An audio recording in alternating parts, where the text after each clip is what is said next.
Hello and welcome to First Chapter Friday again. I'm Miss Olivia, and today we have an adult book called Falling. And this is one that actually looks really interesting, and I might actually check it out at some point. So, you just boarded a flight to New York. There are 143 other passengers on board. What you don't know is that the 30 minutes before the flight, your pilot's family was kidnapped. For his family to live, everyone on your plane must die. The only way the family will survive is if the pilot follows his orders and crashes the plane. Enjoy your flight.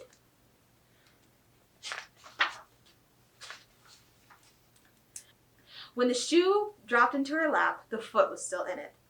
She flung it into the air with a shriek. The bloodied mass hung in weightless suspension before being sucked out of the massive hole in the side of the aircraft. On the floor next to her seat, a flight attendant crawled up the aisle, screaming for passengers to put their oxygen masks on. From the back of the plane, Bill observed it all. The passenger with the shoe clearly couldn't hear what the young flight attendant was yelling. She probably hadn't heard a thing since the explosion.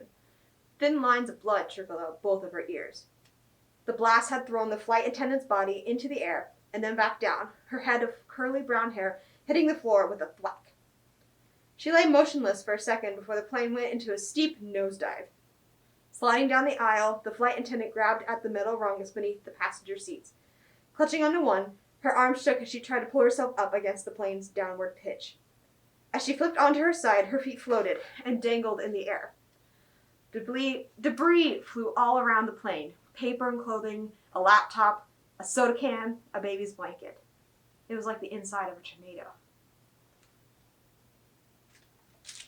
Read it to find out what happens.